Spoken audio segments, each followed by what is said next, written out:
അരയ്ക്ക് താഴെ തളർന്നവരും വിവിധ തരത്തിൽ പുറം ലോകം കാണാൻ കഴിയാത്തവരുമായ മുഴുവൻ ഭിന്നശേഷി ഗുണഭോക്താക്കൾക്കും വൈദ്യുതി പവർ ഇലക്ട്രിക് വീൽ ചെയർ നൽകി മലപ്പുറം ജില്ലാ പഞ്ചായത്തിന്റെ കൈത്താങ്ങ്. ജില്ലാ പഞ്ചായത്ത് ആവിഷ്കരിച്ച ഭിന്നശേഷി സൗഹൃദ മലപ്പുറം പദ്ധതിയുടെ ഭാഗമായി 3,50,00,000 രൂപ ചെലവഴിച്ച് 225 പേർക്കാണ് ഇലക്ട്രിക് വീൽ ചെയറുകൾ വിതരണം ചെയ്തത്. ഗ്രാമ ബ്ലോക്ക് പഞ്ചായത്തുകളുടെ സഹകരണത്തോടുകൂടിയായിരുന്നു പദ്ധതി.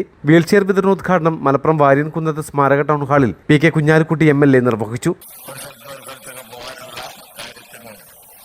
ഇന്നുള്ള ഏറ്റവും നല്ല ഒരു ഉപാധിയാണ് ഇലക്ട്രിക് വീൽ ചെയർ. അവർക്ക് ഞാൻ പ്രസിഡന്റിനോടും വൈസ് പ്രസിഡന്റിനോടും സംസാരിക്കുകയും അതിന് പ്രത്യേകതയാണ് അവർക്ക് ഈസിയായിട്ട് ഓപ്പറേറ്റ് ചെയ്ത് പോകാൻ കഴിയും. അപ്പൊ അവരെ സംബന്ധിച്ചിടത്തോളം അത് വലിയ കാര്യമാണ്. ഒരുപാട് കാര്യങ്ങൾ ചെയ്യാൻ അതുകൊണ്ട് സാധിക്കും.